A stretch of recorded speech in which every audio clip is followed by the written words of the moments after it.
Muy buenas tardes tengan ustedes, sean bienvenidos a su programa Noches Viperinas.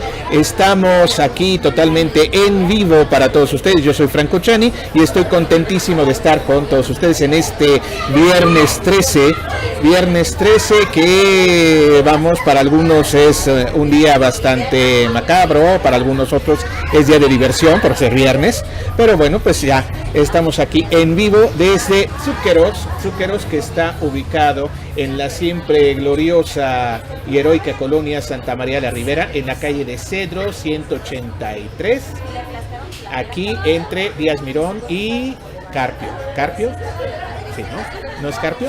¿Cuál es? Díaz Mirón y Cedro. Esto es, pues bueno, pues desde aquí estamos, vénganse para acá porque el tema de hoy promete, el tema de hoy va a ser muy interesante. Vamos a hablar sobre vampiros, que es precisamente un tema que ya teníamos programado, ya habíamos platicado sobre el asunto. Vamos a entrar en materia. Saludamos a todos nuestros grupos, saludamos a todos nuestros amigos que gentilmente nos escuchan y nos ven a través de la señal de Facebook Live, a todos mis queridos sobrinos, a mi cuñada Silvana, Karina, Carlos, muchos saludos a Carlos, que la semana pasada nos mandó mensaje y ya no pude decir que también le mandaba saludos. Muchísimas gracias por escucharnos. Ya ven, hasta la luz empieza a hacer de las suyas, quién sabe por qué será. Bueno, los vampiros han sido desde hace algún tiempo un tema bastante, bastante recurrente, tanto en series de televisión como en películas, como en libros. Realmente la literatura vampírica o la literatura de vampiros como tal existe desde hace relativamente poco. Es a finales de 1800 donde surge en Alemania este término precisamente para designar a un no muerto, digamos, llamémosle así. Y viene dice nombre. Titi Pliego que saludes. Ay, Titi, muchas gracias por estarme viendo. Te mando muchos besos, tía. Gracias. Bueno, estábamos diciendo, aparece en Alemania este término con el nombre de vampir. Y es precisamente la primera novela de vampiros propiamente. Tiene el título de Barney, el vampiro, así es como se le llama, y nace en Inglaterra aproximadamente en 1835. Desde siempre la figura del vampiro ha sido algo que la gente le fascina, al mismo tiempo le da repulsión.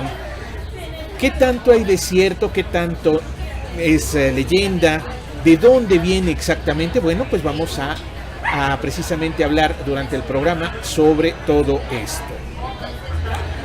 Hay un libro que es conocido relativamente solo por, digamos, en algunos estratos de la sociedad, sobre todo entre los jóvenes que se dedicaron al movimiento gótico, tanto de rock como de cultura gótica. Es un libro que tiene una parte original y luego tiene varias copias, entonces es un poco difícil saber, si alguien lo tiene, si es realmente el texto original o no. Y en este libro es donde se relata precisamente todo el origen que tienen los vampiros.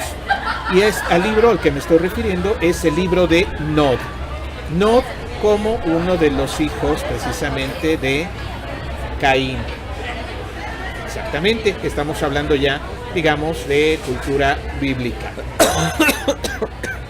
Dice Porfirio Ajá. que lo mande saluda, que porque él está malito, pero que te está viendo. Ok, perfecto, sí, siempre muchos saludos a nuestro queridísimo y nunca mal ponderado Porfirio Peralta, que realmente, pues bueno, esperemos que ya sane de la operación que sufrió de matriz. Entonces, pues bueno, efectivamente va a ir adelante, Porfirio. Échale ganas, ya sabes que aquí te esperamos con todo gusto. Como escucharon, tenemos la siempre sexy presencia de Atenea con una tos de esas fulminantes, pero está al pie del cañón. Imagínense lo que es responsabilidad. Bueno, ¿de dónde empieza o cómo empieza la historia de los vampiros? resulta que dentro del libro de la Cábala y algunos otros textos hebreos, se menciona como a la primera mujer, no a Eva, sino hay una anterior cuyo nombre es Lilith. Lilith fue creada exactamente de la misma manera que lo fue Adán, esto es, del polvo. No fue creada como tomando una parte de Adán, como lo fue Eva. Por lo tanto, Lilith estaba en igualdad de condiciones que Adán, dando como consecuencia que realmente así como que estuviera sujeta al mandato de Adán, pues no lo estaba. Fue desde siempre, digamos, de naturaleza rebelde. ¿Qué fue lo que pasó? Bueno, Adán la rechazó. Lilith se convierte en un momento dado, se le conoce dentro de estos libros como la primera bruja o la primera madre de los demonios, porque se supone que tiene esta connotación. Y pues bueno, no aparece en los textos completos del Génesis. ¿Puedo opinar? Claro. ¿Sí? Bueno, yo tenía otra versión de Lilith. Ajá. Efectivamente, Lilith fue la primera pareja de Adán. Ajá. Sí. Pero no era muy conveniente porque ella representaba los 7 pecados capitales, ¿no? Ella de algún modo era más lujuriosa, más de todo. Ajá. Y entonces pues no era conveniente para Adán. Porque siempre fue de naturaleza rebelde. Pero bueno, Eva también era rebelde. ¿Qué pasó con la manzana? Eva fue, digamos, inocente, por llamarle de alguna manera. Sí. Entonces yo sabía que de hecho ella solita se había desterrado, porque de hecho no le gustaba a Adán. Hay varias versiones, Sí. digamos, entre ellas sí, efectivamente, ella en una versión se dice que Lilith tomó su propio camino, precisamente porque no estaba de acuerdo con que Adán fuera el que mandara. Antonio López, muchos saludos y gracias por vernos. Muchas gracias, Antonio, saludos, esperemos que te guste el tema que estamos tratando el día de hoy. Como ven, estamos totalmente en vivo y estamos en la cafetería Zúqueros. Bueno, entonces a Lilith no se le vuelve a mencionar en ninguna parte de las escrituras, o por lo menos del Pentateuco. Esto es los 5 primeros libros de la Biblia. Pero ¿qué fue lo que pasó entonces? Resulta que todo esto es de acuerdo al libro de Nod. Todo esto es de acuerdo a las crónicas vampíricas o a las crónicas del libro de Nod. Resulta que cuando Caín asesina a su hermano, y es la primera sangre que se derrama en el mundo, Caín es castigado, obviamente es desterrado y tiene una marca. ¿Sí? Se ha especulado en varios libros de teología sobre si esta marca no se refiere a que se le oscureció la piel en un momento dado y que por lo tanto este es uno de los argumentos que utiliza, digamos, el Ku Klux Klan para decir que los negros, que son descendientes de Caín, tienen que ser eliminados de la tierra. Pero bueno, eso ya es otra cosa. Al estar errando Caín por el mundo, se encuentra con esta mujer, con Lilith, y es ella la que le enseña todos los secretos de la magia, todos los secretos que los demonios le habían enseñado a ella. Entre ellos, precisamente, el consumo o el beber sangre. Sucede que, de acuerdo a las crónicas vampíricas, viene un ángel, se supone que es el ángel Gabriel porque es el mensajero, y le dice a Caín que se tiene que abstener de esto o va a caer sobre él la maldición de no poder estar así a la luz del sol, no poder comer más que cenizas y beber únicamente sangre. Caín obviamente desobedece y viene esta maldición con la cual resulta que es tocado. Y entonces tenemos que el primer vampiro en la historia, de acuerdo al libro de las crónicas vampíricas, es Caín. Él es el originario vampiro. Sí. Dice Infernalis Day. Ajá. No sé si lo pronuncié bien. Ajá. Saludos desde Ocotlán, Jalisco, México. Ay, muy bonito Jalisco. Sí. Muchos saludos. Muchos saludos a Ocotlán. Muchas gracias por estarnos viendo. Si tienen alguna opinión, adelante, por favor. Eso estaría muy bien. Es para enriquecer el programa. En fin, bueno. A Karina Vázquez igual, saludos. Ok, Karina, muchos besos. Bueno. Resulta que tienen descendencia Lilith y Caín y tienen 7 hijos, que son precisamente los 7 vampiros originales, o los 7 que fundaron los 7 clanes de vampiros originales. Aquí hago una acotación. Hay de vampiros a vampiros, no todos son iguales, no todos tienen las mismas, las mismas habilidades o las mismas capacidades. Es ahí donde se fundan los primeros 7 clanes vampíricos que, de acuerdo siempre a este libro de las crónicas de Nod, son el primer clan, que pertenece a los Ventru. Después el segundo, que son los los artistas, que es conocido también como el clan de la Rosa, los Toreador. Después siguen los Nosferatu, que es el más famoso, creo, ¿no? Uno de los más famosos. Es uno de los más famosos porque precisamente, es llevada esta historia de los Nosferatu al cine. Hay 2 películas, una es Nosferatu así tal cual y Nosferatu en Venecia. Y es conocido porque precisamente, el origen del clan Nosferatu es una cosa sumamente trágica. Resulta que el tercer hijo de Caín, Absimiliard, que era uno de los príncipes más bellos, era uno de los hijos más hermosos de Caín, era un cazador. Este cazador resulta que al tomar la maldición, o al recibir el don o el abrazo, que así se le llama dentro de la cultura vampírica, al transformarse en vampiro, la transformación es diferente para cada vampiro. En el caso de los Nosferatu es sumamente terrible porque todos los que pertenecen a este clan sufren deformaciones tremendas. Incluso hay algunos, según las leyendas, hay algunos vampiros que pertenecen al clan Nosferatu que viven, bajo las montañas en Europa central, que ya perdieron brazos, perdieron orejas, perdieron piernas y son una especie como de gusanos, como de larvas. Hay otros que conservan algo de pelo, pero básicamente la transformación es horrible. Entonces, precisamente, Absimiliard, cuando recibe este don, se transforma en el ser más horrible que existe. Y por eso es que también es uno de los más famosos, este clan de los Nosferatu. Hablando específicamente, o ya de cuáles son las diferencias o cuáles son las cosas que los distinguen, bueno, pues los Nosferatu son precisamente los encargados de cuidar o de llevar los registros de toda la historia vampírica, por lo tanto, de todo el conocimiento que se tiene de ellos. Existe un clan que se adentró, o que existió a partir de la Baja Edad Media, de los principios, fue a partir básicamente de la caída del Imperio Romano de Occidente, que son los Tremer. Los Tremer originalmente eran alquimistas que, a través precisamente de los secretos de la alquimia, logran llegar a la etapa vampírica.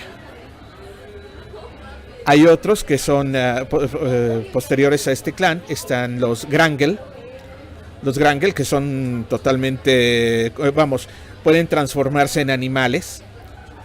Habrá algunos a los que las leyendas de los nahuales les resulte más o menos parecida. Bueno, pues por ahí viene el asunto. Están también los Malkavian. Los Malkavian, que desafortunadamente a través del abrazo perdieron la razón, se volvieron locos. Sí, dime. Dice Titi Pliego que le mandes un saludo a Dieguito. Ah, sí, claro, un saludo a mi sobrinito Diego, que ya sabe que lo quiere mucho y que espero que nos veamos pronto, porque ya no nos hemos podido ver. ¿Quién les va a pagar el cheque, Franco? Un poco más o menos. Sí, le mando muchos saludos a mi sobrinito Diego, que ya sabe que es el Conce. Perdón. Bueno, intermedios entre estos clanes está un clan que es denominado de los asemitas o asamitas. Este tipo de vampiros, digamos, se les conoce como los mercenarios, porque precisamente están en medio de todo este conflicto, vamos a ver de qué se trata posteriormente, entre vampiros. El último clan, sí. Espera, me deja que cargue. Dice Braulio Ortiz, que bueno, ya es fiel seguidor. Saludos, Braulio. Saludos, Braulio. Los humanos decidieron que los vampiros eran una amenaza que debería ser erradicada. Así, años más tarde, pusieron los cimientos para la creación de una orden de guerreros destinada a exterminar a los vampiros. La orden de Sarafán. Ajá. Y luego Malek fue designado líder de la orden y tuvo bajo a su mandato a los sacerdotes guerreros Raziel, Turel, Dumash, Rabá, Sepov y Melchiat. Creo que lo pronuncié bien porque esta luz, la verdad, no ayuda mucho para leer. Bueno, efectivamente. Esto fue debido a precisamente una cierta división que hubo en los clanes de vampiros. Voy a hablar sobre eso en un momento. Estaba yo diciendo, de los últimos clanes tenemos a los Bruja. Ahora, siguiendo este orden, volvemos a empezar. Los Ventru. ¿Quiénes son los Ventru? ¿A qué se dedican y por qué hay esta división? Los Ventru generalmente son, digamos, los vampiros que tienen sangre noble o que tienen sangre real. Generalmente son príncipes, generalmente son gente que tiene mucho poder económico. Son precisamente los que manejan todo lo que tiene que ver con la economía. Los Toreador, el clan de la Rosa. Los Toreador son los artistas.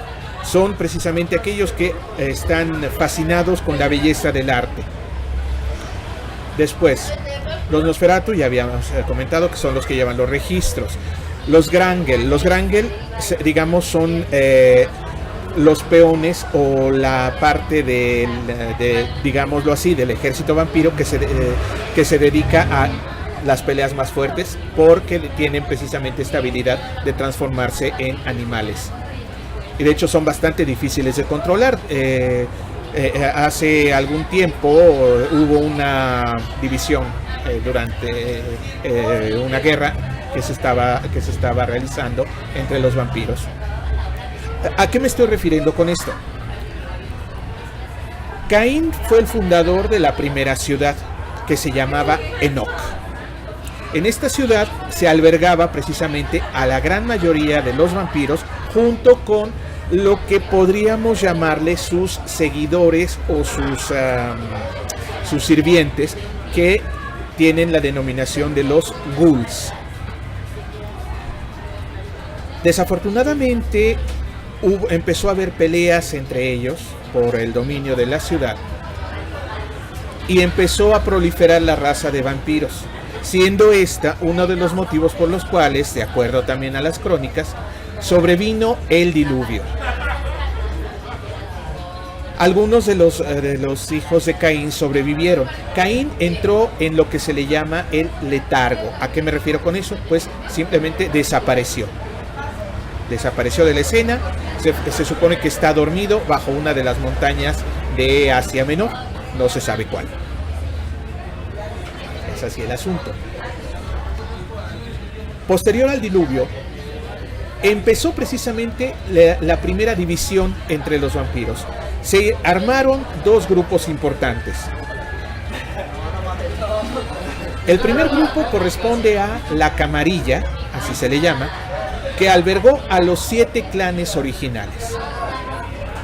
El segundo grupo, que empezó a crear otros clanes parecidos a los 7 originales, lleva el nombre de Sabbat o Mano Negra. ¿Cuál era la diferencia o cuál es la diferencia entre estos dos clanes? La Camarilla propone la convivencia con los seres humanos de manera sumamente discreta, en la cual precisamente los humanos no sepan que son vampiros. En cambio, el Sabbat lo que propone es la dominación total de los seres humanos, y de hecho a los seres humanos se les llama ganado.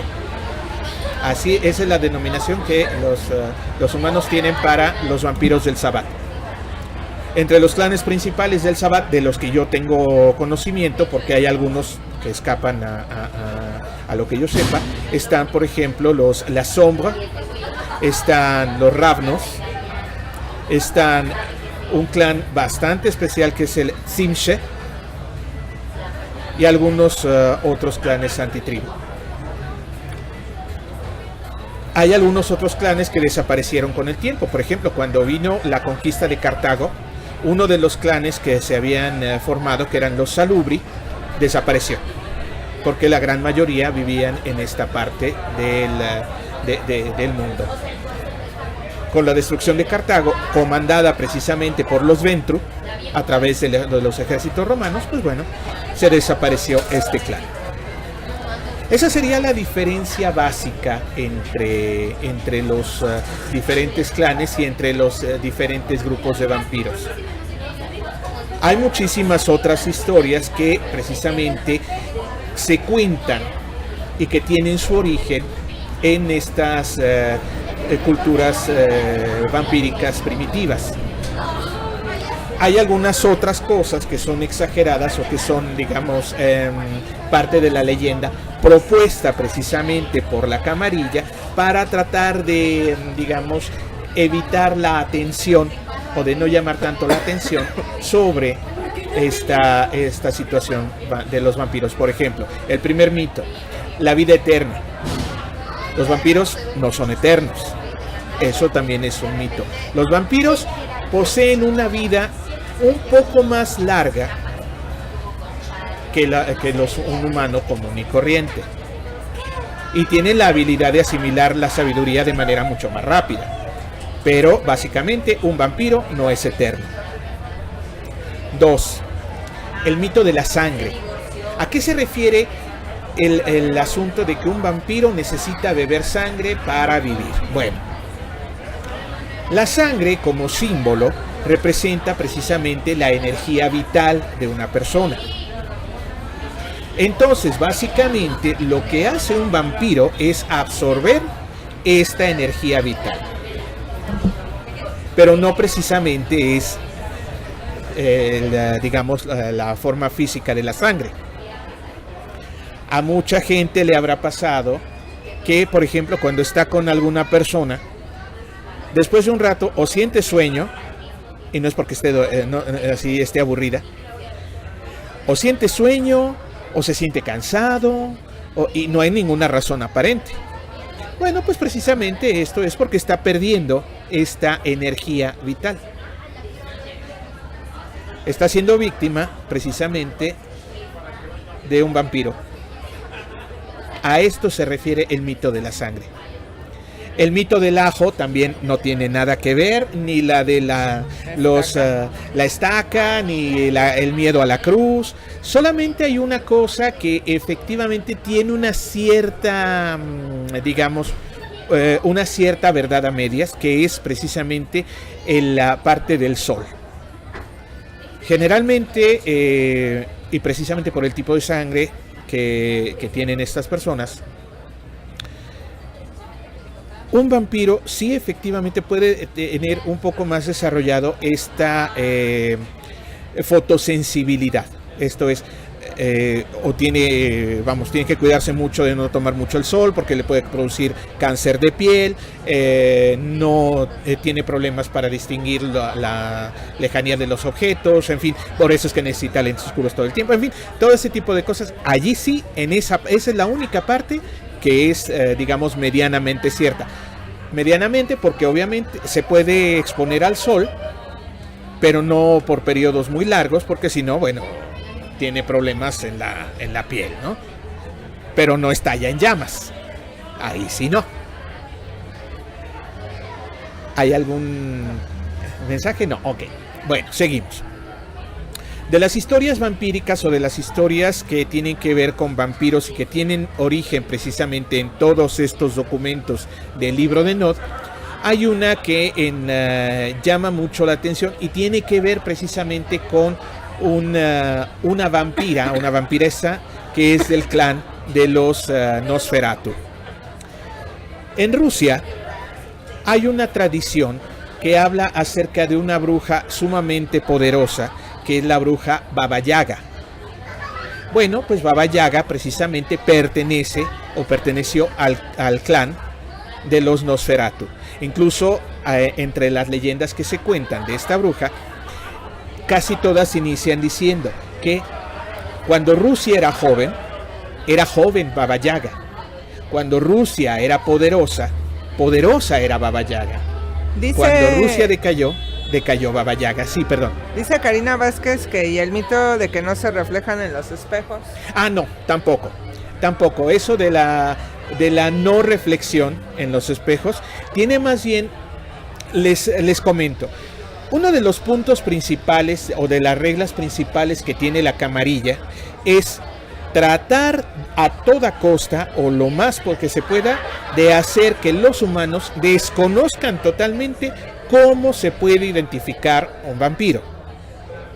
Por lo tanto, la camarilla es precisamente quien está más interesada en que todas estas leyendas, todos estos mitos, todas estas cosas extrañas se esparzan para que la gente no tenga el conocimiento real de cómo poder reconocer a un vampiro.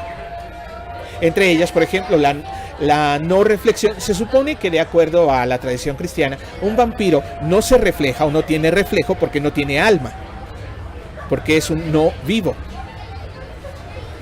Pero eso no tiene absolutamente nada que ver con, con lo que se comenta en los textos del libro de Nod. Nada absolutamente. No sé, ese es el asunto de la no reflexión en el espejo. Pero bueno, estábamos hablando. Ha habido personajes históricos en los cuales se supone, de acuerdo a las características y a todos los documentos y a todo lo que está escrito ahí en este libro, que pertenecieron a tal o cual clan vampírico. Por ejemplo, Nerón perteneció al clan de los Ventru. Vamos, se supone que de acuerdo a esta lógica, los mismos vampiros están de acuerdo en tratar de llevar a la humanidad sobre ciertos caminos que les convengan a ellos. Son realmente, el poder detrás del poder.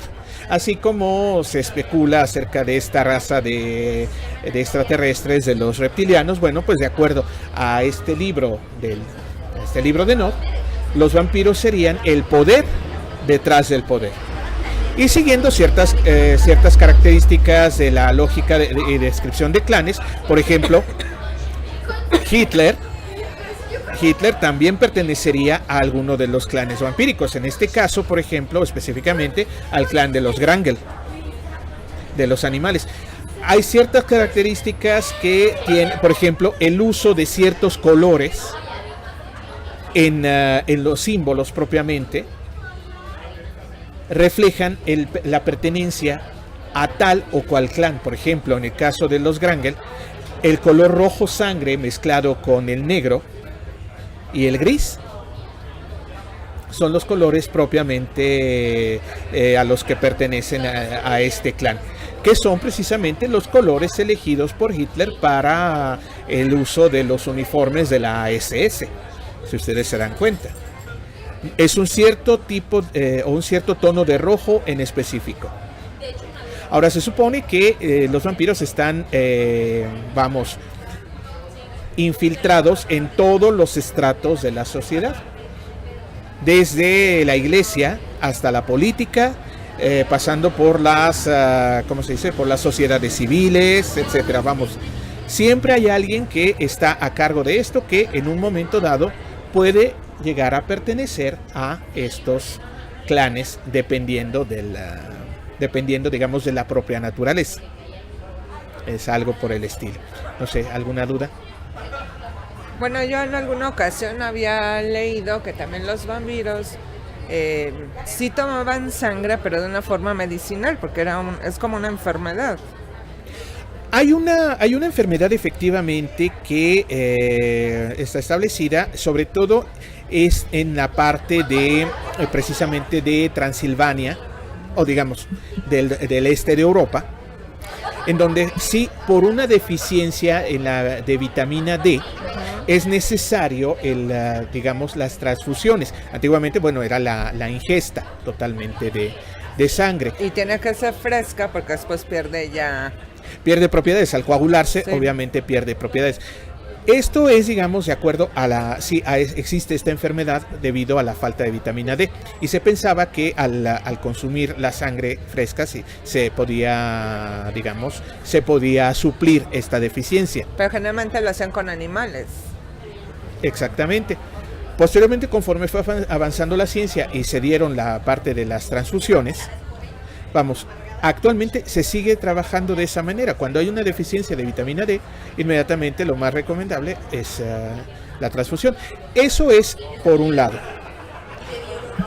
Un vampiro real o un vampiro verdadero no necesita hacer eso. Lo que necesita más bien es... Bueno, es que ya hablaste de los vampiros energéticos. Energéticos, efectivamente. ¿No? De los que te roban la energía y que pues te da sueño y... Sí, no, y hay y... muchas habilidades que tienen. Por ejemplo, una de ellas es, por ejemplo, y esto lo pueden identificar incluso con algunos políticos. Bueno, esos son vampiros de otro tipo. No, precisamente una de las habilidades que llegan a tener los vampiros es el habla. Inmediatamente tienen esta habilidad para convencer a los demás. O sea que René es un vampiro. Bueno, puede ser. Puede ser. No, incluso, por ejemplo, volviendo o retomando el tema de Hitler.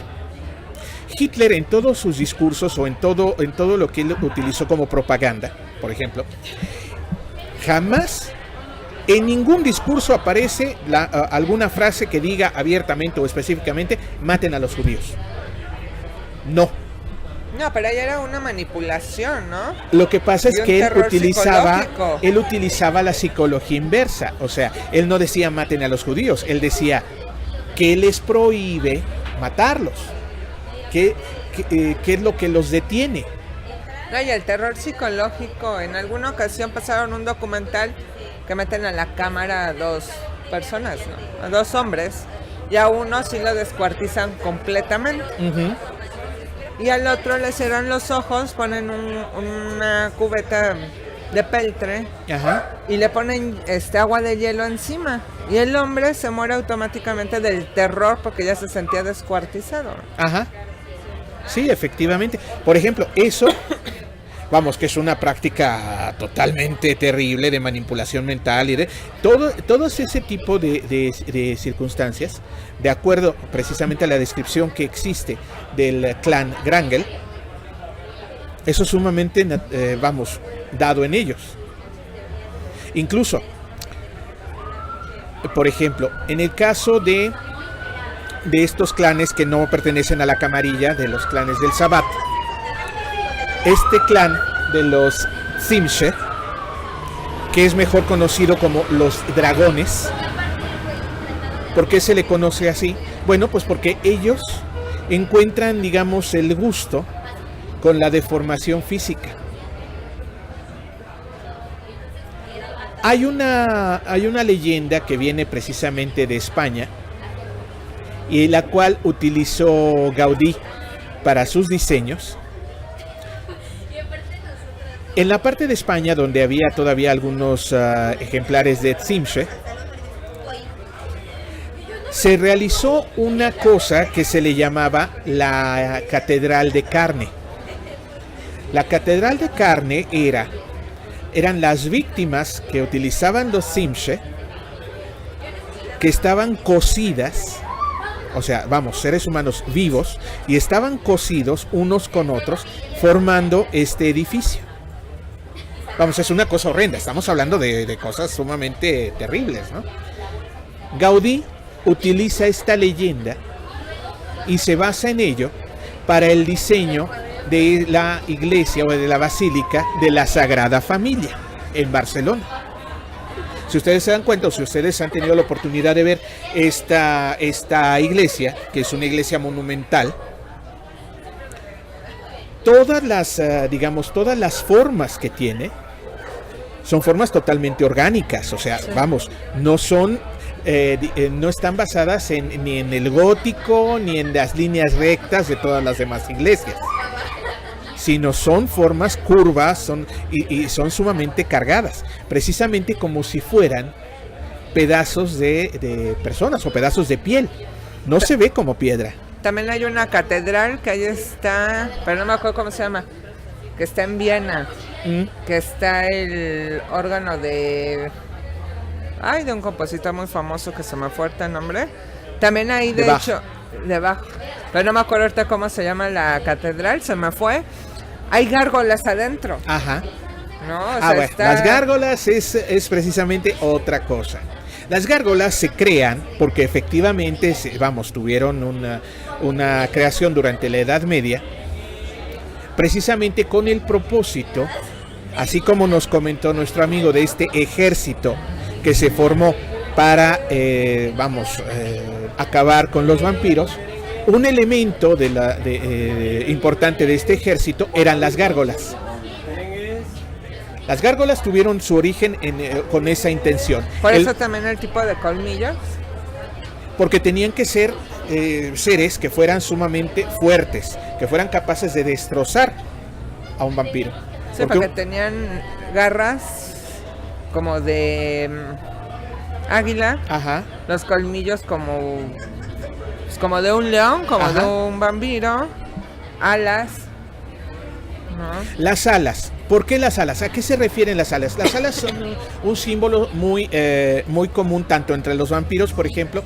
¿Por qué un demonio se le representa con alas y a un ángel también, aunque son de distinta forma? ¿Qué tienen que ver las alas? Bueno, las alas simbolizan precisamente la velocidad de pensamiento. A eso es a lo que se refiere tener a precisamente las gárgolas con alas.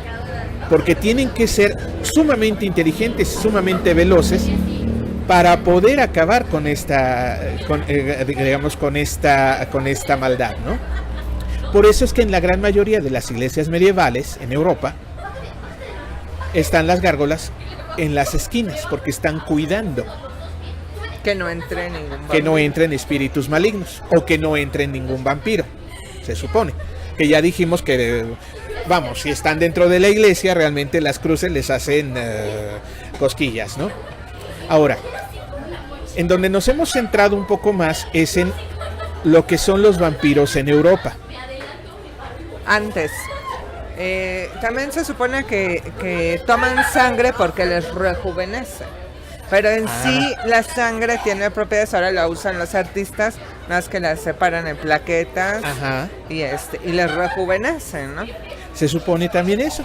Ahora, precisamente en el caso de los vampiros, la energía de otras personas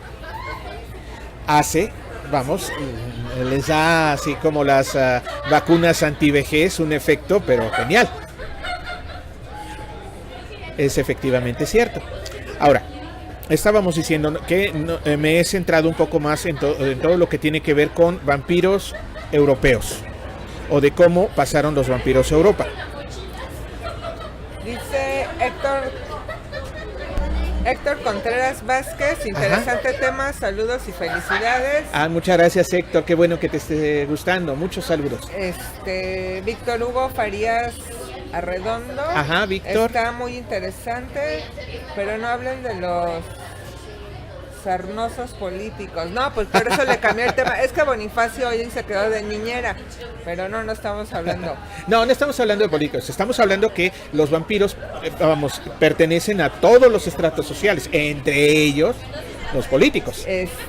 Infernalius Day. Ajá. Disculpe la pregunta, ¿cree usted que los Illuminati se encuentren vampiros? Sí, efectivamente, sí. Dentro del grupo de los Illuminati puede ser que haya, no me consta porque yo no soy Illuminati, obviamente, y aunque lo fuera no lo podría decir, obvio. Se encuentran generalmente ligados los vampiros de más edad o, los que tienen más el conocimiento. ¿A qué me refiero? Pues a los Nosferatu. En casi todos los grupos de poder o donde hay algún conocimiento oculto, generalmente hay un Nosferatu de por medio, que obviamente no se va a dejar ver, porque precisamente al ser herederos de Absimiliar, heredaron también la fealdad. Entonces, pues bueno, espero que así haya sido contestada la pregunta. No solamente hay o existen registros de vampiros en Europa. Se han dado registros de vampiros también en la parte central de África. Existen también en la parte central de África. Existen en Asia. De los vampiros asiáticos se conoce poco. Comen arroz. Comen arroz. Sushi. Son vegetarianos. Son vegetarianos, ¿no? También. Y son terribles. Son terribles, sí. Por ejemplo, hay un registro que habla acerca de los vampiros en Japón, que tendrían más o menos la función de la llamada mafia japonesa, es una cosa así. No tengo el conocimiento exactamente de a qué clan pertenece. Todo parece indicar que son totalmente aparte, no pertenecen ni a la camarilla ni al Sabbat o a la mano negra. Es otra rama. Es otra rama, digamos. Se conocen poco precisamente porque a los pocos que se les manifiestan o que los dejan conocerse, una de dos, o los tienen totalmente amenazados y no pueden, no dicen nada, o simple y sencillamente los matan. Así de simple. Entonces son pocos los registros que se tienen, sin embargo se sabe que existen. Ahora, en América, específicamente aquí en México, Espérame. Sí. ¿En Europa, aparte de Japón, qué otra parte dijiste? En África Central. ¿Y en África cómo son? En África se cuenta, o hay un registro acerca de vampiros negros, obviamente, en la parte de Nubia, de raza negra. Sí. De raza negra, que digamos son los que están a cargo de estos países que cambian de nombre a cada rato. Sí, como Rusia, ¿no? En la parte de África, o sea, no, sí, pero como Rusia, que todos los días le cambian el nombre. A ver, sí, poco más o menos. Sí. Y entonces, estos vampiros se manifiestan también de maneras sumamente especiales a través, por ejemplo, de la magia. No sé exactamente, desconozco porque no se tiene tampoco un registro detallado, si pertenecen ya sea a la camarilla o al Sabbat. Lo que sí se sabe es que son los vampiros o los originarios de todas estas religiones afrocaribeñas, como por ejemplo el vudú, como la santería, como el palo mayombe, etcétera, todo ese tipo de cosas que vienen de África. Los originarios son los vampiros africanos. Fueron los que dieron pie a esas prácticas. Ahora, en la parte de, digamos, de Asia Central, o de más bien de Asia Menor, se mencionan leyendas acerca de una ciudad subterránea, que es una ciudad vampírica, obviamente, que se llama Avatara, que, de acuerdo a la leyenda, está entre las fronteras de Irán e Irak. Alcanza una parte siria, porque es una serie de pasadizos sumamente largos. Poco antes de que empezara la guerra en Siria, efectivamente se hizo el descubrimiento de una serie de pasadizos que podrían llegar a suponer que efectivamente la ciudad de Avatara existe. Estos pasadizos, en donde se encontraron vasijas, en donde se encontraron restos humanos, etcétera, y que no se sabe el por qué o digamos cuál era la función de tener esta ciudad bajo tierra. ¿Sí? No se ha podido avanzar más en estas investigaciones debido precisamente a la guerra que existe en Siria, porque la entrada está cerca de la frontera de Siria con Irán. Tal vez podría haber sido una enfermedad como cuando el lepra. Que los metían en cavernas. Pudo haber sido un leprosario, pero la diferencia es que precisamente un leprosario generalmente estaban en cavernas. Esto no, son pasadizos. Ajá. Son Sí, como un pasadizos largos. laberinto. Sí, hay algunos que están cerrados. Están totalmente bloqueados por piedra, etcétera. Podríamos llegar a suponer que están bloqueados porque precisamente son los que dan directamente al pasadizo principal para llegar a la ciudad. No sabemos. Algún día, De acuerdo al libro de Nod, esperemos que se revele. Ahora estábamos hablando acerca de los vampiros en América. Ajá. Efectivamente, también llegaron aquí. Llegaron específicamente a la parte de Mesoamérica, a México. Hay incluso los registros de un dios que se me escapa en este momento el nombre, pero es un dios con cabeza de murciélago.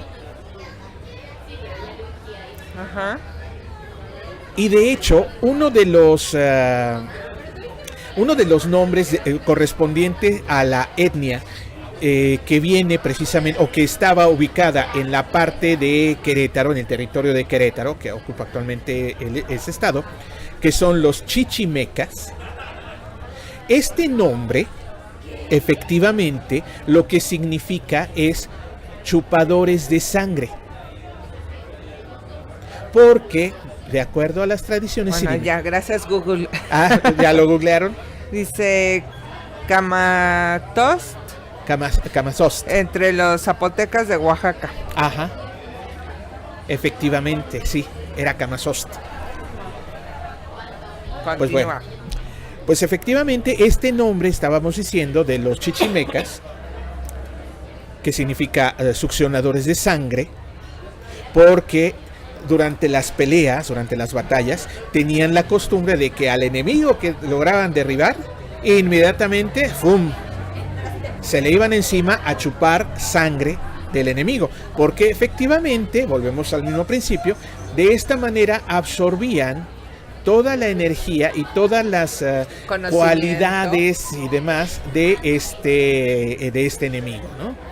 Ese es el asunto, ¿no? Entonces, vamos, aquí también hubo alguna influencia sobre este asunto, ¿no? Cosa rara, no hay ningún registro, salvo posterior, digamos ya cuando llegó la conquista y demás, en algunas otras partes, tanto por ejemplo del Perú o de Sudamérica, de alguna criatura, de alguna... Bueno, fíjate que apareció el chupacabras, que supone que era parte... Ah, bueno, chupacabras también, ¿no? Que bueno, ese ya es tema aparte. Pero se supone que era mitad, ¿no? Mitad ¿Sí? y mitad. Era mitad y mitad, y sobre todo que extrañamente también se alimentaba de la sangre y específicamente de ciertos órganos, sí, porque no era todo el animal, no, sino era únicamente ciertos órganos del animal, que digamos, de acuerdo a las costumbres de las religiones afrocaribeñas, son estos mismos órganos los que se utilizan para cierto sacrificio. ¿Quién sabe? ¿No? Puede ser en algún momento dado. Digo, porque sí, no. Aquí en México, porque empezó creo que en Argentina, por allá abajo, ¿no? Por el sur de América. Empezó al sur, sí, empezó un poco más arriba, creo que fue en Bolivia. Pues no me acuerdo, pero sí me acuerdo que empezó al sur de América y luego llegó aquí a México casualmente con una terrible... ¿Cómo se llama? Cuando le quitaban los ceros al peso. Ah, sí, con una terrible devaluación. Entonces aquí se correspondió. Sí, casualmente, ¿no? Fue como por la época. Sí. Que efectivamente a cierto expresidente también se le llama así. Braulio Ortiz dice: la tribu Cianteto es de México. Supuestamente resucitaba entre los muertos que le dieron a Moctezuma su inmenso poder. Una casta de guerreros tiene la fuerza de 10 hombres. Todas estas leyendas, muchas gracias Braulio por el dato, efectivamente así es. Todas estas leyendas, por fuerza, tienen que tener una base que esté documentada o que tenga que ver con este tema, y efectivamente se menciona dentro de las características de los que pertenecen al clan Grangel, que son efectivamente vampiros sumamente fuertes. ¿Sí? Por eso, como les comentaba al principio, no todos los vampiros son iguales, porque no todos tienen las mismas capacidades, porque no todos están de acuerdo a ciertas cosas. Por ejemplo. ¿Sí? Ok, oye, ¿y en Cuba? En Cuba. Digo, en Cuba porque ahí también viene la segunda parte de la santería en América, ¿no? En Ajá. Cuba y Brasil. Bueno, efectivamente, cuando llega a través de los esclavos negros que se traían del África, encuentran Está prohibido decir negros. Esclavos de origen africano. Gracias. Que traían precisamente toda esta cultura. Pues no me extrañaría, porque como te comentaba, de acuerdo a este registro, todas las cosas que suceden no son únicamente al azar. Todo es con una cierta intención, en la cual ya sea que ganen unos o que ganen otros. Ahora, volviendo al tema de que no todos los vampiros son iguales, no todos los vampiros son iguales, porque aparte hay castas. ¿No son como Gasparín, el fantasma amigable? No, para nada, no. Por ejemplo, hay divisiones hasta donde yo tenía entendido, por ejemplo, y siempre de acuerdo a este libro, aquí en México, el territorio de Veracruz era una parte que estaba dominada por el clan toreador. Bueno, en Veracruz se supone que hay muchos nahuales y muchos brujos, que vienen los brujos de Tatemaco. Exactamente. Todas estas cosas, digamos, en donde más hay sucesos paranormales y que en un momento determinado o tienen algo que ver con este tipo de cosas, es donde seguramente hay algún elemento vampírico funcionando. Pues yo creo toda la República, ¿no? Efectivamente. Porque en Chihuahua, en Oaxaca, en Chiapas. Ahora, la Ciudad de México, hasta hace algunos años, por ejemplo, era también territorio toreador. Actualmente, hasta donde yo tengo entendido, está dominada por otro clan que no es Camarilla, sino es Sabat, y es del clan Ravnos, que de acuerdo a lo que se dice aquí, bueno, son terribles, son ladrones, son son pendencieros, son terriblemente elementos bastante nocivos. Ajá. Ese es el asunto. Ok, y bueno, ¿qué pruebas hay, Franco, o hasta donde llega tu investigación, de que no nada más es un mito, o que no nada más sea la enfermedad, que sino realmente alguna prueba donde la gente pueda buscar y ver información de que sí hay algo de realidad, ¿no? Porque en muchas ocasiones entre las historias mexicanas, y cada país tiene su historia, tiene su leyenda, entre mitos y realidades.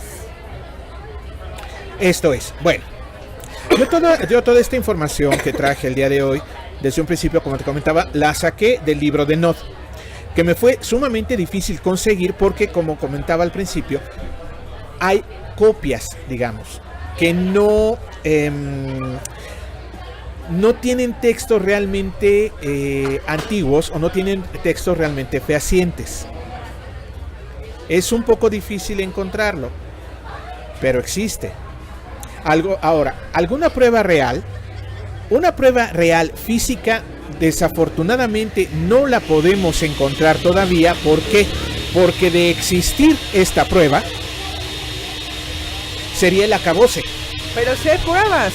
De hecho, hay museos donde tienen cierto tipo, no se sabe si realmente eran o no, ¿no? Pero hay momias que casualmente tienen la estaca clavada en el pecho o en el corazón, o en lo que le llaman el tercer ojo, que es arriba de la nariz y las cejas. Uh-huh.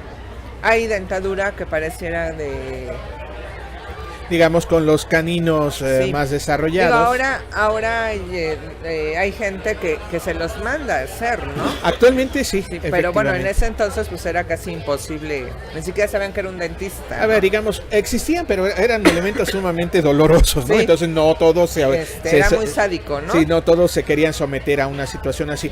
Una prueba fehaciente exactamente tal cual, como te comentaba, puede haber algunas, pero generalmente se trata de desprestigiarlas e incluso puede ser que los mismos pertenecientes a la camarilla sean los más interesados en desacreditar estas pruebas porque no les conviene que la gente común se entere de la existencia efectivamente de estos seres. Ahora, por ahí preguntó, no me acuerdo quién, de los Illuminati. Ajá, ¿Los Illuminati para qué ocuparían un vampiro? para obtener conocimiento. Ah, pero aquí es al revés. Ujú. Los Illuminati utilizarían al vampiro. Digamos, tendría que haber una simbiosis, tendría que haber un quid pro quo, o sea, tú me vas a dar el conocimiento, pero Ya yo, te doy poder. yo a cambio, ¿qué te voy a dar? O sea, Ajá. vamos, tiene que haber Un intercambio. un intercambio que sea equitativo para las dos partes, porque si no, no se haría el convenio. Ok. ¿Sí? Todas estas sociedades secretas, todas estas, todos estos grupos, efectivamente sí tienen o deben por fuerza tener contacto con alguno de los representantes de alguno de los clanes, puesto que en un momento determinado son los que obtienen la información. ¿Y de quiénes más la van a obtener más que de ellos? Bueno, a ver, te voy a leer. Sí. Interesantísimo el tema, la tribu Lobishom. Ajá. Están vinculados a los hombres lobo de Brasil. Se cree que el Lobishoman original fue asesinado por un hombre lobo y regresó a la tierra como un vampiro. Ahí se están mezclando dos mitos que tradicionalmente son, digamos, no son congruentes entre sí. Sobre todo en los últimos tiempos que se ha hablado mucho acerca de la guerra entre los licántropos, o los hombres lobo, y los vampiros. Aquí en este caso puede llegar a suceder que un hombre lobo se convierta en vampiro. Puede ser, precisamente porque... Por las cruces. Por las cruces. No, por las cruzas. Por las cruzas. Existe una forma que obviamente la desconozco. Es un ritual que se tiene que llevar a cabo para que un humano se transforme en vampiro. Sí existe. A este ritual, dentro de las crónicas, se le llama el abrazo. Depende mucho del tipo de clan al que pertenezca el vampiro, de los resultados que va a obtener la persona que decida transformarse en ello. ¿A qué me refiero?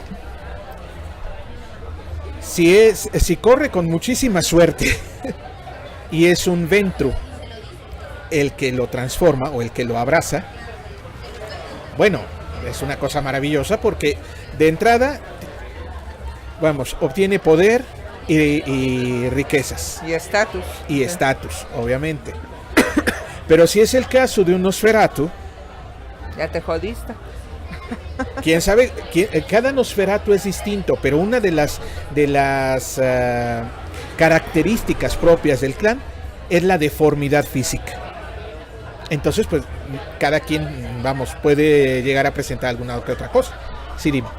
Bueno, Braulio, yo quiero invitarte a uno de los programas. Ya nos hemos comunicado vía inbox. Sería encantador tenerte aquí. Y le voy a dejar tarea, todavía no terminamos con el tema. Y luego, viene otra sección. Y quiero que Franco también investigue que hay un libro, que no puedo conseguirlo. La historia, porque el libro jamás lo vamos a encontrar. Se supone que es un libro Ajá. que está en blanco. Ajá. Pero que solamente ciertas personas pueden ver lo que está escrito. Sí. Y que son hechizos superpoderosos. Sí, efectivamente. Y habla precisamente de todo esto, de los vampiros, los hombres lobo, de toda la magia, llamámosle negra, que yo siento que la magia no tiene color, pero bueno, de ese tipo de magia, y sería interesante que hablaran de eso.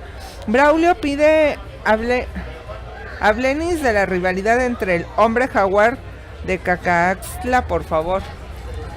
El hombre jaguar de Cacaxtla y... O sea, de la rivalidad entre el hombre jaguar de Cacaxtla y ¿qué otro?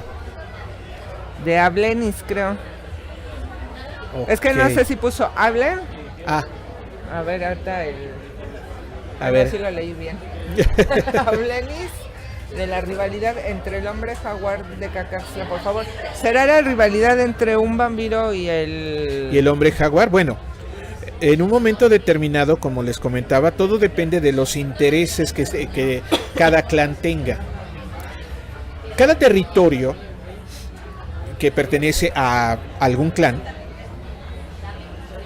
está, digamos, dominado o está gobernado, por llamarle de alguna manera, para que se pueda entender mejor, por un príncipe. Generalmente, el príncipe de la ciudad o del territorio tiene un consejo que está formado por lo menos por 3 de los representantes de los clanes principales. Doy un ejemplo. Y para que se entienda, y fíjense qué tan cerca está el asunto. Guanajuato. Uy, ahorita va a salir Porfirio ahí en el chat. Ajá. Es una ciudad Nosferatu. ¿A qué me refiero con esto? La ciudad de Guanajuato o el territorio de Guanajuato está dominado o está gobernado por un príncipe Nosferatu. ¿Cómo lo sé? ¿Cómo me enteré? ¿Cómo conozco yo el asunto? Bueno, pues porque precisamente se habla en los callejones de Guanajuato, en las partes digamos, de los túneles, que hay personas que entran, pero que jamás salen. Okay. ¿De dónde van a dónde van a estar, o a dónde se van? Bueno, Porfirio en alguna ocasión decía que su pueblo, que es de Guanajuato, había muchos nahuales, que se contaba que había muchos nahuales, entonces no va tan lejos. Tan lejos, ¿no? Porque el nahual se puede convertir en animal y en lo que quiere, ¿no?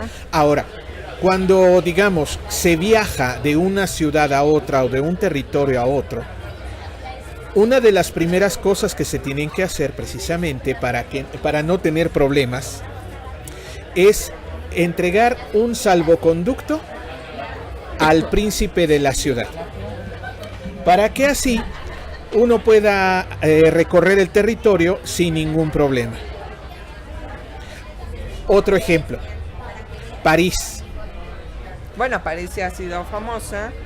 París es una ciudad toreador. ¿En qué me baso para decir que es una ciudad toreador? Bueno, los toreadores son artistas. ¿Qué ciudad más artística puede haber en el mundo más que París? Tal cual. Londres. Londres es una ciudad ventru. ¿Por qué? Londres es donde se mueven capitales enormes. Es donde está concentrado un poder económico enorme. ¿En qué otro lugar del mundo se podrían mover mejor los ventru? Y así por el estilo. Actualmente, como te comentaba, la Ciudad de México, que ha resultado un caos en los últimos años, este caos es debido precisamente a que la gobernatura de la ciudad recae, y no me estoy refiriendo a ningún gobernante político, ni mucho menos, recae en un clan que no es Camarilla, había dicho que es Mano Negra, y se denomina Ravnos. Bueno, Mano Negra también hay por ahí una leyenda, pero que es de los egipcios. Efectivamente. ¿No? Y los anillos. Precisamente, la Mano Negra, así se le denomina a este otro grupo de vampiros, Mano Negra o Sabbat, que son los que quieren llegar al momento en el cual ellos sean los que dominen sobre toda la raza humana y se puedan servir de los humanos como mejor les parezca. ¿Pero ellos qué son? también son vampiros. También son vampiros. También son vampiros. Ok. Ahora, hay, digamos, dentro de la cultura vampírica, también habíamos dicho que hay grados. Sí. La primera generación, que se le llama sangre poderosa, pertenece obviamente solo a Caín. La segunda generación, que son los hijos de Caín, también pertenecen al grupo de sangre poderosa por todas las cosas que pueden hacer.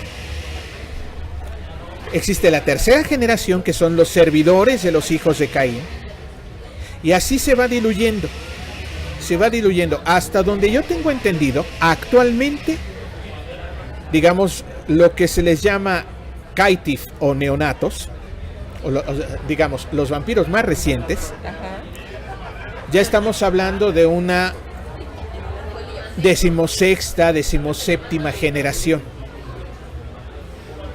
que son los más recientes, que son los vampiros más recientes, que pertenecen a más o menos a principios del siglo pasado, 1900 aproximadamente. ¿Algún ritual que conozcas? ¿Algún ritual? Para la obtención de energía, el vampiro generalmente lo que tiene que hacer es tocar ciertos puntos. Ahí aplica un poco la parte de la acupuntura china, está basada en ello. Hay ciertos puntos en el cuerpo que son muy, muy sencillos. Si nos ve Mauricio de Tai Chi, ya sé por qué se ve tragaño. Puede ser, efectivamente. Es más, de hecho, una de las prácticas que se conocen y que todo mundo en algún momento determinado conoce y que incluso ha pasado por ahí, es el Reiki. Ajá. El Reiki es la transmisión de energía a través de las manos, tocando ciertos puntos, que me ha tocado ver incluso gente que de una flor ya marchita, totalmente ya así que se está muriendo, la reviven. Digo, me ha tocado verlo, yo lo sé. Eso sería interesante verlo. La forma en cómo se obtiene, o como un vampiro obtiene la energía, es el método inverso, precisamente. Pero se basa en el mismo principio.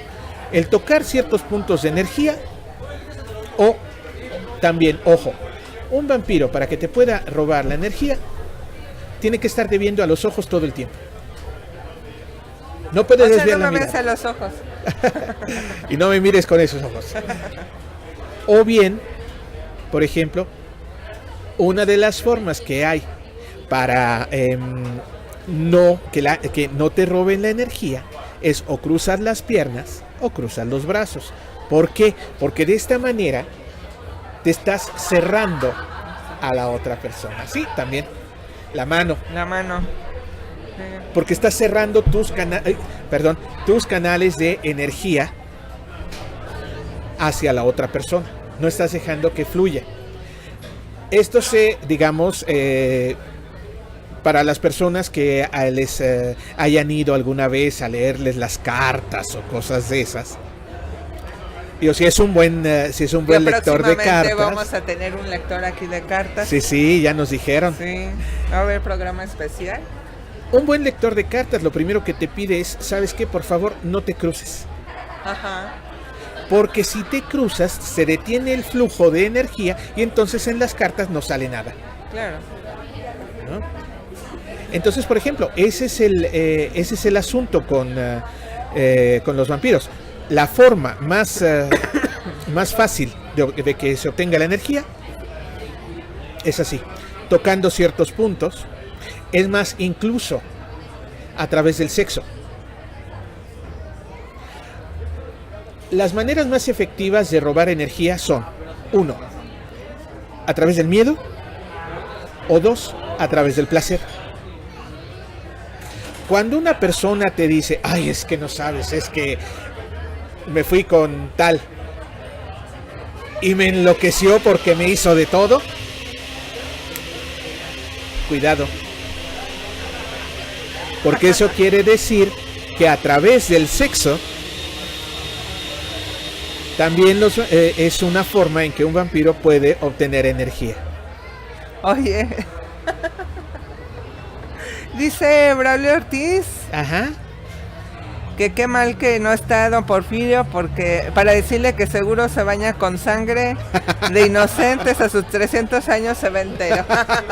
Poco más o menos, pero es que ya habíamos dicho, tuvo una operación de matriz, es que no saben, se le endureció y pues bueno, ya saben, por eso es que no está con nosotros el día de hoy. Sí, no, bueno, fue de emergencia. Precisamente después de 300 años sin sexo. Bueno, pero eso ahí sí hay que ponerle ojo, ¿no? Efectivamente. Una característica, y ahí se los paso al costo, me van a odiar, yo creo que si llego vivo a mi casa va a ser un milagro. Una de las características que tiene precisamente el robo de energía, digamos, por un vampiro, y cuando utiliza el sexo,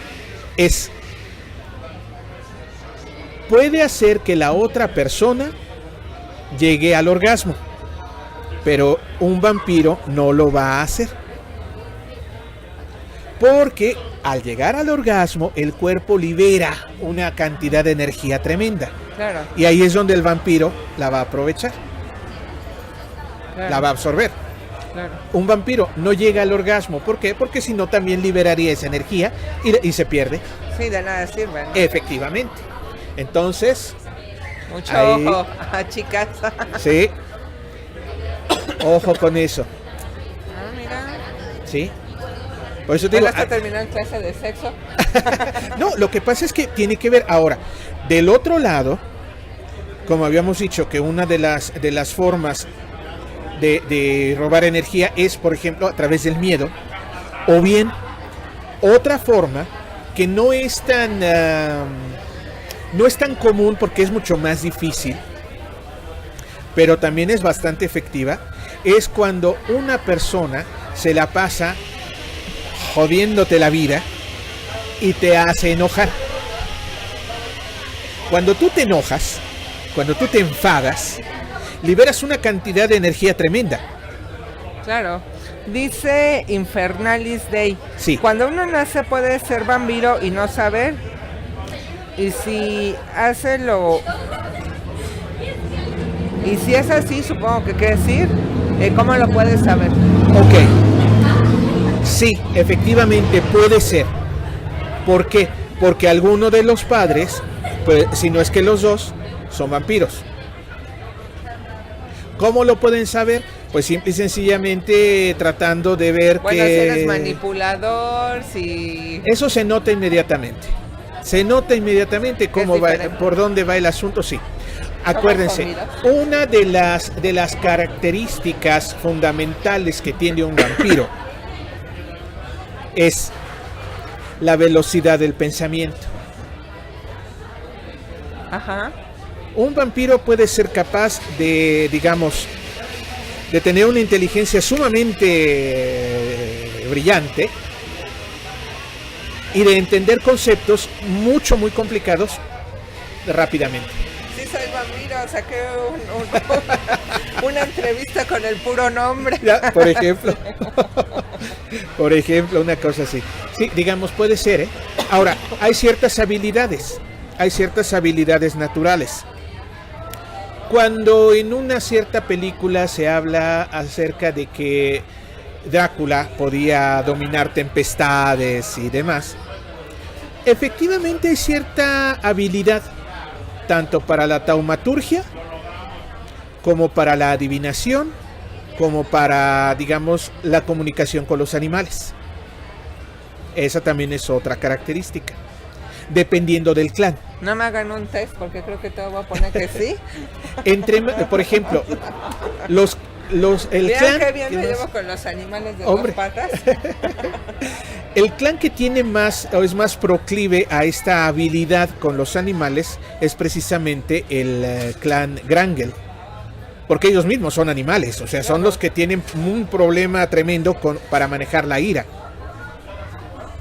Ajá. Sí, o sea, son los que tienen más, digamos, están más cerca de eso. Okay. Ahora, sí.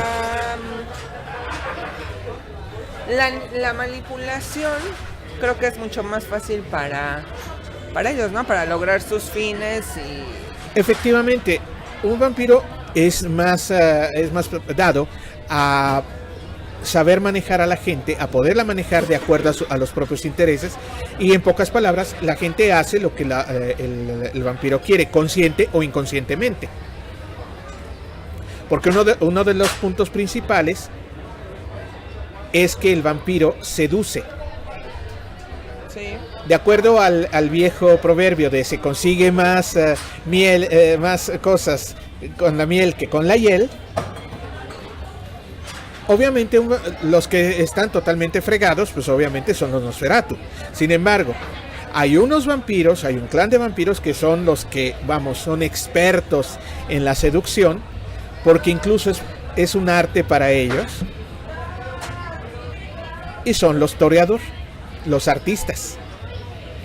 Son los que precisamente captan. Con el oído, con la vista. Efectivamente, son los que más pueden llegar a seducir a un grupo de personas. Okay. Y pueden hacer, que grupos de gente hagan lo que ellos quieren que hagan. Y la gente ni cuenta se da. Wow.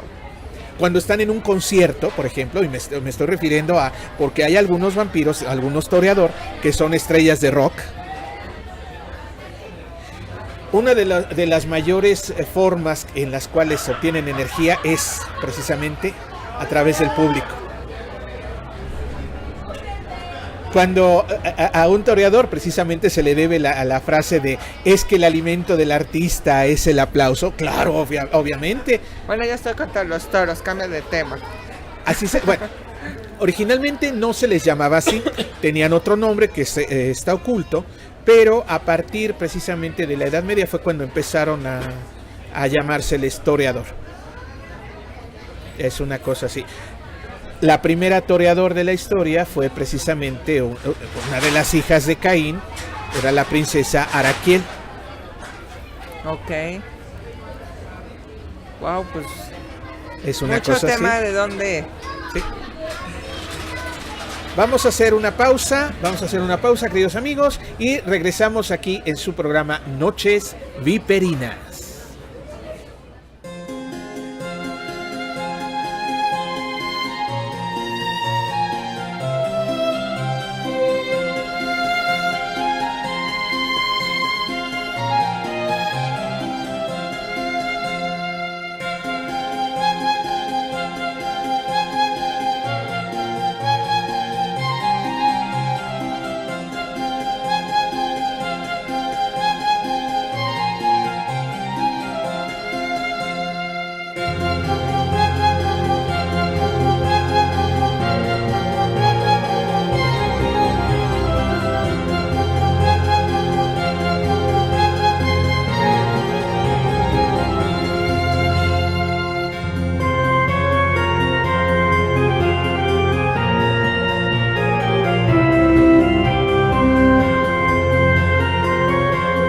Amigos, regresamos a su programa Noches Viperinas y tenemos la siempre agradabilísima presencia de Xicotenca. Gracias, buenas muy noches. Amable. ¿Qué tal? Y pues precisamente si estamos hablando de vampiros, por eso es que la semana pasada te pedí, por favor, que nos dieras el top 10 de las películas de vampiros que tú consideres que son las más representativas del tema. Del tema, claro que sí. Bueno, primero empezamos con que la mayoría de estas películas, bueno, de todas las películas, están basadas en la novela de Bram Stoker.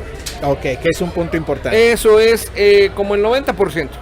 Y si no, sus propias creaciones basadas en la novela, inspiradas en la novela, o que en algún punto tocan la novela.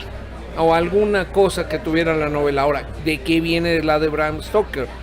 Bram Stoker, al igual que Mary Shelley, fue turisteando. Ya. Bram Stoker va a visitar Transilvania como cualquier turista más, que yo también tuve el gusto de conocer el castillo del Conde Drácula, ¿sí?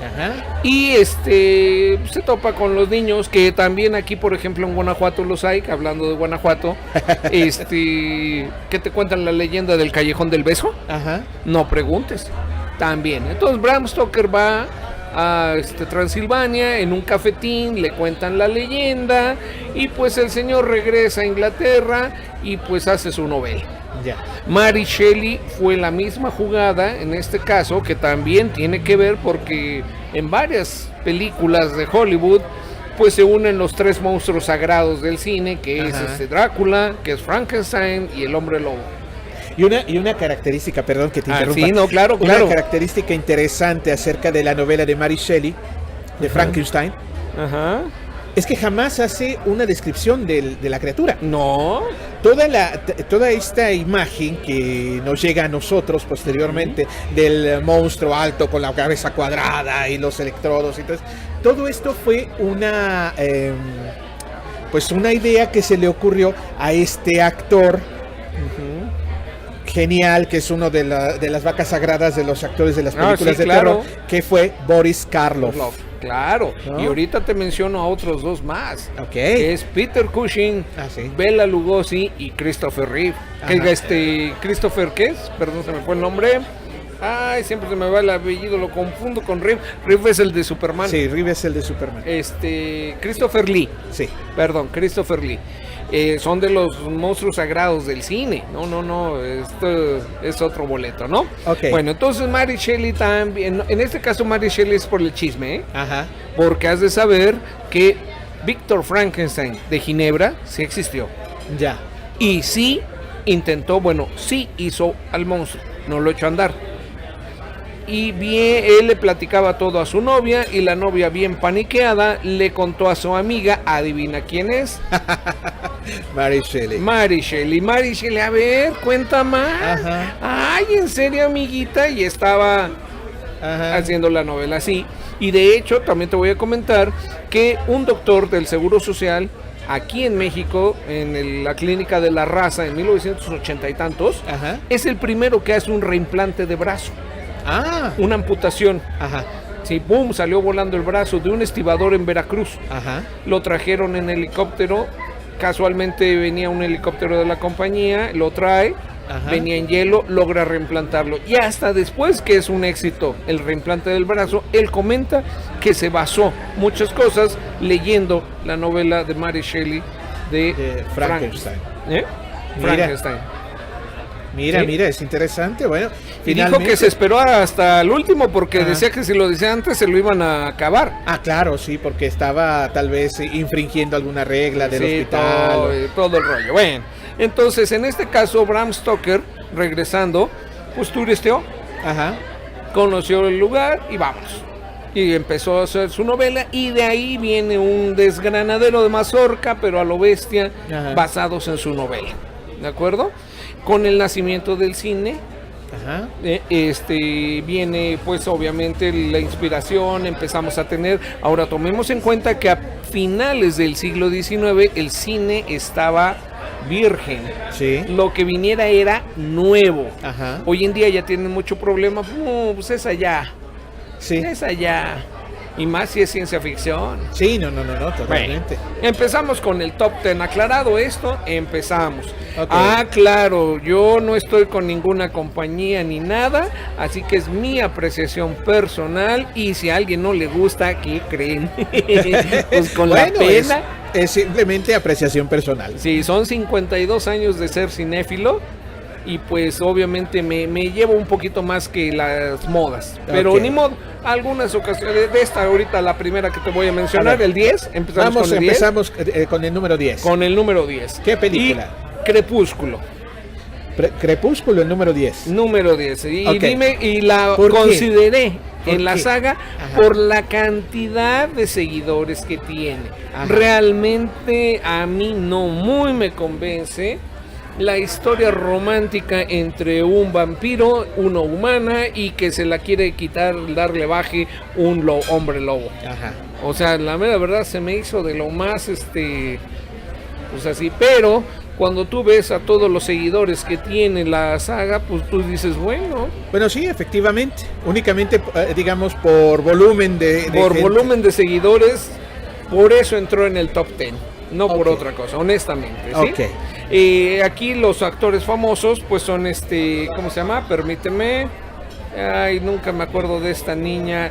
Kristen Stewart Ajá. y Robert Pattinson. Ok, Robert Sí. Pattinson, que apareció también en Harry Potter. Ajá, es Diggory, Ajá. el que Cedric muere, Diggory, chavo, sí. es él. Ese mero. Ok, ese es Bueno, el número 10. Ese es el número 10. Vamos con la número 9, Ajá. que es Entrevista con el vampiro. Un Toca poquito algunas más. cosas, Un poquito por más. eso voy, espérame, te tengo reservado el 3, 2 y 1, Ok. que no te lo esperas. Ok. No, sí, el 2 sí. La entrevista con el vampiro, el libro Sí, está interesante. cambió La la película jugada. está interesante. Cambió la jugada tremendamente por el hecho de los dos actores, Ajá. que eran los actores más, pues carita del momento. Por Sí, ejemplo, los dos siguen, pero ya en papel de hombres maduros, y aquí Ajá. estaban chamacos. Y sobre todo, digamos que es una película que abarcó varios, no solamente era el género de vampiros o ciencia ficción, sino también, había ciertas connotaciones, digamos, ligeramente gays dentro de la historia, en fin, No, y fue hasta para varios políticas. públicos. Tiene que ver con algunas cosas que mencionaste hace un momento, por ejemplo, que ofrecen favores Así, a cambio de protección, guardia, servidumbre, o sea, ofrecen favores. sí, sí. Anne Rice tiene algunas cosas interesantes Ujú. en cuanto a novelas. Esta no es una de mis favoritas, pero me gusta más La Reina de los Condenados. Me parece mucho Y más interesante. honestamente yo no la considero. De una vez te digo, La película no tanto, No. la novela. tampoco. Te soy honesto, a mí no. Ok. No, vamos. Número Ese 8. es número 8. Inframundo. Esa es un poco Aquí más. sí. Y sí se me metieron hasta aspectos científicos. Ya. ¿Por qué? Porque como han causado tanta fascinación los vampiros, Ajá. sí ha habido algunos científicos, bueno, ¿qué habrá? Y alguien se puso a estudiar el perfil psicológico, porque sí existió el conde Drácula, Sí, sí, sí sí. existió, y todo parece indicar, ahora nos vamos a un aspecto totalmente distinto de lo que mencionaste, que es otra posibilidad, que es una enfermedad. No se había documentado hasta 1982 Ajá. unas niñas gemelas en Los Ángeles. El factor se llama fototropismo positivo, Ujú. y muchas personas lo padecen en un grado muy leve y Sí. que se conoce vulgarmente como erisipela. Ajá. Y cuando requieren sus buenas cantidades de bronceadores, y con eso llevan la vida feliz. Sí. Pero estas dos niñas evolucionaron en el sentido de que nacieron normales, llevaron una infancia, la primera infancia muy normal, y a los 7 años Ajá. empiezan a tener reacciones muy violentas a la luz. A la luz del sol, O sea, sí. 7 años se la pasaron tranquilamente. Bueno, entonces algunos científicos dijeron, ¿no habrá pasado lo mismo? ¿Sí? Ajá. El conde Drácula, dueño de las personas, llega una bruja, le dice, si bebes sangre humana te vas a curar. No hay problema, ahorita tengo muchos siervos de los cuales puedo. Si es sangre de vírgenes, mejor. Y pues, y antes de matarla, pues también me la paso la noche con ella. Volvemos a lo mismo. Volvemos a lo mismo. Y definitivamente aquí la cosa es que sí debió de haber sentido alguna mejora, porque estás hablando de un alto contenido proteínico que tiene en la sangre. Claro. En algún momento le baja. Te puede decir cualquier enfermo que recibe una transfusión, es un levantón que le dan tremendo. Es lo que comentábamos al principio del Ujú. programa, es una situación de una falta, una deficiencia de vitamina D. Ujú. Pero aquí en este caso le sumas la ignorancia, el show, te hago el show aquí de que un hechizo y todo eso, y te echas tu Parte tu noche la de leyenda, sexo, y ¿no? después la terminas matando y te bebes la sangre, pues claro que vas a sentir una mejora. Claro. Ujú.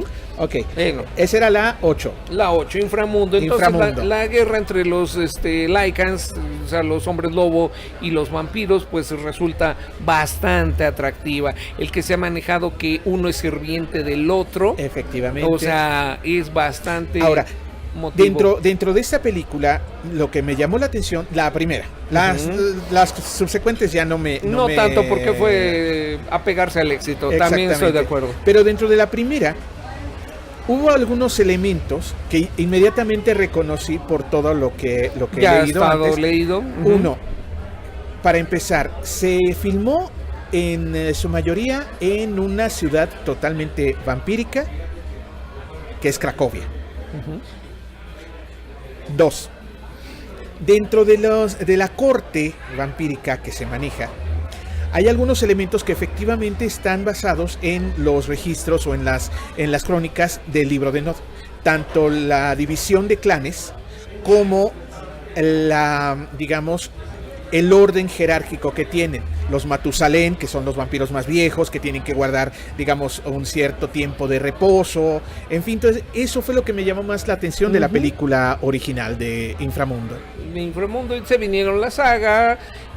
Hasta el momento creo que son ya 5 películas que han salido de la serie. Algo de así, Inframundo. creo que sí. Sale. Bueno, ese fue el número 8. El 7. El número 7, Drácula a secas de 1931. Ok. Y aquí tenemos la primera aparición de Bela Lugosi. De Bela Lugosi. O sea, excelente. O sea, el Drácula maquiavélico, así, con una sonrisa. Que incluso precisamente esa fue la característica que por la cual escogieron a Bela Lugosi, además del acento que De hecho, tenía, no iba a ser Bela Lugosi. Bela Lugosi lo tomó ya porque el actor que le habían propuesto murió de cáncer unas semanas antes. No iba a ser. Ese fue balón suelto que le tocó a Bela Lugosi. Ajá. ¿Sí? Pero aquí también es de idea de Bela Lugosi el traje típico que hoy conocemos de Drácula. Ajá. Es de él. O sea, le iban a poner un traje común y corriente y dice, no, algo más aquí. O sea, él, en aquel entonces todos se metían en todo. El director se metía en producción, el productor se metía en vestuario, el maquillista en guión. O sea, Ajá. eran todólogos. Todo el cine. Realmente empieza el cine a tomar la forma que tenemos hasta 1932, 33. Por ahí empieza ya a tener una estructuración más decente. Y entonces Drácula con Bela Lugosi. Que Bela Lugosi, como detalle interesante, cuando falleció, lo enterraron con el traje de vampiro que utilizó en la película. Sí, fue muy... O sea, que se fue con todo. Con todo y todo. Ok. Número 6. La número 6. Tengo un empate. Son 2. Ajá, son Ok. 2 en número 6 y son comedia. A ver, ¿cuál y cuál? ¿Cuál? Tenemos que es caricatura El Conde Pátula. Bueno, el Conde Pátula es bastante Por bueno. favor, Tengo que estar de acuerdo. También, sí. tanto tiene sentido del humor. Sí apega, sí toma varias cosas de la tradicional novela de Bram Stoker. Ajá. Totalmente, y te sorprendería, a pesar de que tiene 30 años de que salió del aire, la cantidad de seguidores que todavía tiene la serie. Sí, no, bueno, es que la es serie impresionante. sobre todo siento que precisamente el encanto de la serie aquí en México fue el doblaje. Desde luego. El doblaje es genial. que es el mismo equipo, en este caso fue prestado de Hanna-Barbera. Ah, con razón, sí, porque Don el Gato, doblaje es los Picapiedra, los Supersónicos. fenomenal. Fue ese equipo de Y luego doblaje. la descripción de los personajes, bueno, por ejemplo, cómo olvidar a la nana. Ah, cómo no. La nana. ¿Sí? Y luego el fallido. De hecho, hay una película de zombies, Ajá.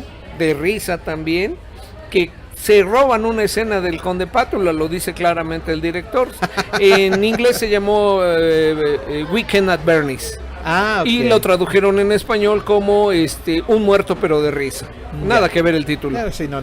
¿Sí? Ok. Y que les falla el ¿cómo se llama? El hechizo de resucitación. Ajá, y al Conde Pátula, pues en vez de ser sangre, Sí. fue salsa cápsula. Algo así. Bueno. Ok, la otra que ocupa el número 6. Drácula, muerto pero feliz. Ah, con Leslie Nielsen. Correcto. Esta viene una aclaración. Aquí tengo que brincar un poquito a un número que no voy a decir cuál, que es una parodia de otra película también de Drácula, más en forma, sí, que es una de mis 3. Ahorita no te digo cuál, pero es una parodia muy bien hecha, la parodia, Ajá. totalmente. El director es Mel Brooks. Ah, bueno. Mel Brooks en también actúa y dirige. Él es Van Helsing. Van Helsing, sí. Van Helsing. Y en este caso, en aquel entonces, Leslie Nielsen ya había sido famoso por las de ¿y dónde está el policía? Ya. Tenemos que meterle velocidad. A ver, hay mensaje. Dice John Silence, Irisipela. La enfermedad esta. Es una enfermedad, una reacción bastante fuerte al sol, ámpulas, irritación, ¿sí? Cualquier persona la puede tener, incluso en grado muy, muy leve, cuando te expones demasiado al sol. Pero estoy hablando en cantidades brutales. Un típico, no sé, te perdiste en el desierto 3 días, onda tipo. Y hay personas que requieren menos tiempo para poder presentar esa reacción en la piel. Ya, es eso. Bueno, ok, la número 5. La número 5. Drácula, la leyenda jamás contada.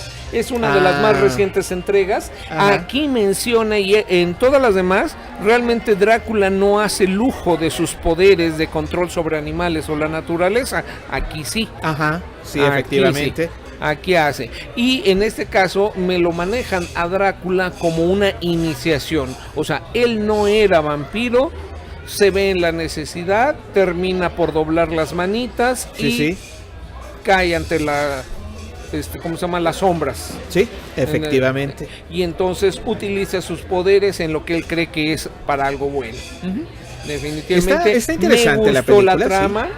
Sí, usa algunas cosas de la novela nuevamente, aunque sí ya es una historia un poco más libre. Ajá, efectivamente sí está... Los efectos, lujo también de efectos y los paisajes. Aquí la fotografía estuvo muy enfocado, que les pasó lo mismito que con la película del Renacido.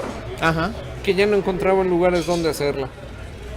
Por la sobrepoblación, por la deforestación y todo lo que tú quieras, tuvieron que hacer muchas tomas incluso con mezcla de técnicas. Sí, me imagino. Ajá. Okay. Bueno, seguimos. Cuarto lugar, Drácula, nuevamente nada más se llama así, pero de 1958. Ajá. ¿Esta es con quién? Esta es con precisamente con Christopher Lee, ¿no? Con Peter Cushing. Ajá. Que en este caso Peter Cushing es Van Helsing. Ya. Abraham Van Helsing. Sí. Algo recuerdo, por Christopher Lee. Sí, efectivamente. Okay. A mi punto de vista, de las mejores interpretaciones, elegante, cruel, es Christopher Lee, uno de los mejores Dráculas. Sí, efectivamente. De los Dráculas, y es más, hasta su aspecto físico. Sí. Hasta su aspecto físico a mí me gustaba más, ha sido para mi punto de vista el mejor Drácula. Ok, y llegamos al podio. Ahí vamos al 1, 2, 3, la medalla de bronce, plata y oro. Ok, empezamos. Tercer lugar, Van Helsing. ¿Sí? 2004 la película. Sí. ¿Sí? Bueno, ¿por qué? Bueno, en este caso ya empezamos a utilizar nuevas técnicas de maquillaje. Ajá. Que fueron una mezcla de prostéticas. Ajá. Con generación por computadora, con no me acuerdo cómo se llama, es la que ponen puntos, luego lo meten en computadora y empiezan a jugar. Ajá. ¿Sí? Y en este caso vuelve la mamá de los pollitos en la ciencia ficción de Star Trek a meter mano ahí, porque son los maquillistas. Son los maquillistas de Star Trek. Son los maquillistas de Star Trek que actualmente tienen un programa, es el juez el principal. Ajá. En este programa, en este canal de Sci-Fi, que es Face Off. ¿Sí? Él es el... mira. Como maquillaje es interesante. La historia no me emociona mucho, pero va interesante. Bueno, retoma el eterno conflicto que hay. Y una frase a mí que sí me gustó mucho. Supuestamente el ayudante de Van Helsing, que se llama Carl, le dice la chica: nosotros llevamos 400 años y no hemos podido encontrar cómo matarlo. Dice: pero es que no estaba yo. Ok. Y efectivamente Carl lo encuentra en una sola noche, encuentra la jugada. Ese tendría yo que decirle, es que no estaba yo. Ok. Segundo lugar. ¿Sí? Nosferatu. de 1922. Ah, la primera. La primera del cine mudo que saca al personaje vampírico. ¿Cierto? Sí, definitivamente es, al no haber sonido, te queda todo lo que es expresión facial. Sí, sí. Y también la música, dices, canijo, espérame, ¿no queda mudo? Para las personas que no sepan, se musicalizaban las películas en la sala de cine. Sí, Dentro, cuando el dueño de la sala de cine compraba la película, también venía una partitura. Ajá. Y dentro de los accesorios que le pedían, que aparte de la cámara de cine y todo eso, tenía que haber, le decían, qué instrumentos musicales. Y contratar una banda. Dentro de aquí, en este caso, voy a detenerme porque hay dos cosas muy interesantes que tienen que ver con esta película. A ver. La primera, Viene de ahí. el actor que interpreta al vampiro, al Nosferatu, Maximilian Schreck, Alemán. lo encontraron porque él hacía únicamente teatro.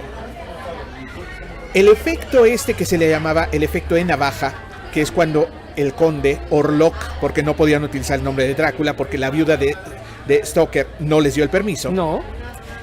Cuando el conde se levanta de su ataúd, ese efecto lo desarrolló Schreck. Y un cantante famoso de los 80 se lo fusiló, pero en reversa.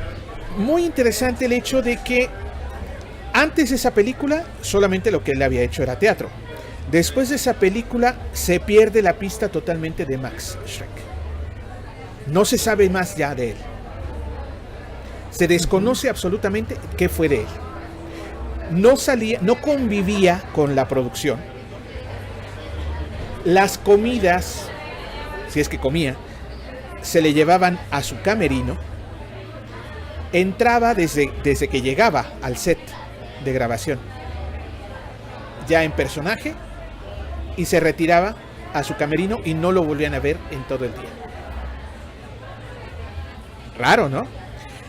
Posteriormente, en la segunda película de Batman, donde salen Gatúbela y el Pingüino, el personaje malvado de la historia, curiosamente, se llama Max Schreck. Bueno, para un capítulo, recuerda que Batman tiene un hijo con la hija de Drácula. Ah, sí. Sí. Es bastante. Y por último, la número uno. Drácula de Bram Stoker. Así se llamó completo el título, de 1994. Ajá. La película. Aquí sí fue gala de actores. Sí. Anthony Hopkins, Keanu Reeves, ¿quién más? Permíteme, ¿cómo se llama la chica? Sí, Winona Ryder, que fue su primer protagónico. Ya tenía una buena carrera Winona Ryder, pero su primer protagónico, es nominada al Oscar por ese protagónico. Gary Oldman, la personificación de Gary Oldman es impresionante. Obviamente el Drácula, ¿sí? Ahora, ¿por qué? Porque nuevamente ya ves que yo no es que esté peleado con los que aprecian más los libros, pero si no quieres ver la película, no me estés fregando con que el libro me gustó más. Lo que pasa es que, bueno, para la gente que únicamente haya visto las películas, y que es muy válido, ¿sí? Les comento que, por ejemplo, allí sí, las películas son mucho más interesantes que el libro, porque el libro de Drácula es, digamos, se cuenta en primera persona porque es el diario personal de Jonathan Harker. Ajá. Que es el novio precisamente de Mina, es el que lleva los papeles para las nuevas propiedades al castillo de Drácula y demás. Leer una novela en primera persona puede ser a veces un poco pesado, o te identificas totalmente con el personaje porque va contado en primera persona, o resulta sumamente aburrido. Aquí en este caso, las películas sí superan en mucho la narración de Stoker en este diario en primera persona. A mí lo que me gustó es la adaptación. Muy buena. O sea, definitivamente una adaptación tremenda. Se tuvieron que hacer en 7 foros. Ajá. La película. Esta todavía es bastante, de las que jugaron, con que sí buscaron foros naturales. Ajá. Claro, se jugó también con foros de cine fabricados, ya se jugó también con efectos de computadora, maquillaje, se utilizaron muchísimas técnicas mixtas. La música, Ajá. la música es impresionante. Y en este caso, la adaptación. La adaptación, porque yo en un libro te puedo describir una habitación. Ajá. Pero por ahí dice un refrán, una imagen dice más que 1000 palabras. Claro. Y por muy que sea, pues cada quien tendrá su imaginación y pues discúlpame, el escritor habrá tenido una imagen única de lo que describe y 1500 lectores, 5000, 5 millones tienen 5 millones de imágenes distintas de la misma habitación. Digamos, aquí la única adaptación que realmente sí me ha gustado, porque sí efectivamente es totalmente apegada a la descripción, ha sido por ejemplo, la primera película del Señor de los Anillos, en la parte donde los hobbits llegan a Lorien. La descripción es tal cual exactamente dice el libro, es impresionante. Pero aquí, no sé, ¿ibas a comentar algo, queridísima? Bueno, yo creo que no hay nada mejor que un libro, porque te hace volar la imaginación. Si no hubiera libros, no hubieran podido hacer las películas. Efectivamente. Entonces no creo que podemos poner ni siquiera en una balanza cuál es mejor y cuál no, ¿no? Digamos, como la referencia puede ser. Podría ser válido en un momento dado. En fin. Ok, pues ese es nuestro top 10. Ahora sí, en este caso, pues, para mi punto personal, esta es la mejor adaptación y por mucho. Cabe mencionar que el asistente de director, Ajá.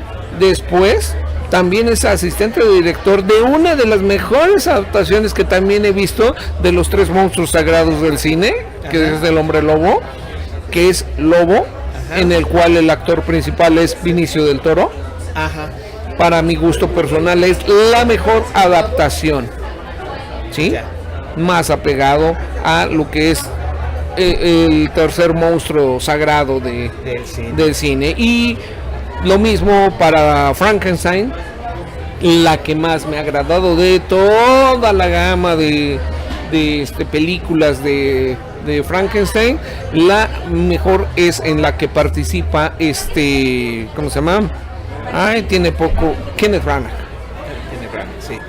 Kenneth Branagh es más apegada, sí, o sea, ahora sí, para los que aman los libros y que dicen que siempre es mejor que la película, estas 3 son mi top 10 en el caso de los monstruos sagrados. Ya. Y Drácula, aquí acabamos por el momento. Muy bien, pues Chicotenca, te agradezco muchísimo. La tarea para la semana que viene. A ver. La tarea para la semana que viene, el Decamerón. La película del Decamerón. No, bastante espinoso, pero vamos a muy interesante el tema. Claro que sí. Y pues bueno, ya con esto estamos a punto ya de terminar. No me quisiera yo ir sin antes agradecer la acolienza, el recibimiento aquí en la cafetería Zúqueros, que está en la calle de Cedro 183. Y bueno, pues aquí tienen ustedes que venir porque se toma un café delicioso, los pasteles son riquísimos, y aparte la atención es inmejorable, independientemente de que, acuérdense, si ustedes tienen ganas de venir y tienen que sacan a pasear a su perrito, a su mascota, pueden venir sin ningún problema porque es un lugar pet friendly, es amigable con las mascotas. Yo les agradezco infinitamente el favor de su atención. Les invito al próximo de la serie. El próximo programa de Noches Viperinas también va a estar muy interesante. Ya después les diré sobre qué trata. No se pierdan toda la programación que tenemos para aquí en SMX. Y recuerden también que tenemos un evento muy importante. Tenemos un evento el 22 de abril. Y empezamos desde las 11 de la mañana hasta las 7 de la noche o hasta que el cuerpo aguante. Aquí en el Museo de Geología de la UNAM. Va a ser un evento interesantísimo. Atenea. Bueno, mañana también tenemos programa especial, va a ser retrogeología. Parece que vamos a hablar de los riesgos del fuego. Ok. Todo parece indicar. Todo parece indicar porque no me han mandado la sinopsis, pero... Ok, bueno, esperemos y crucemos los dedos. Si no, pues ya estaremos hablando de, no sé, de licuadoras o de alguna cosa por el estilo. Yo soy Franco Chani, les agradezco el favor de su atención. Nos despedimos por el momento. Sintonicen nuestro programa, compártanlo. Denle muchos likes, por favor, porque necesitamos de eso. Hagamos comunidad. Que tengan ustedes la mejor de las noches.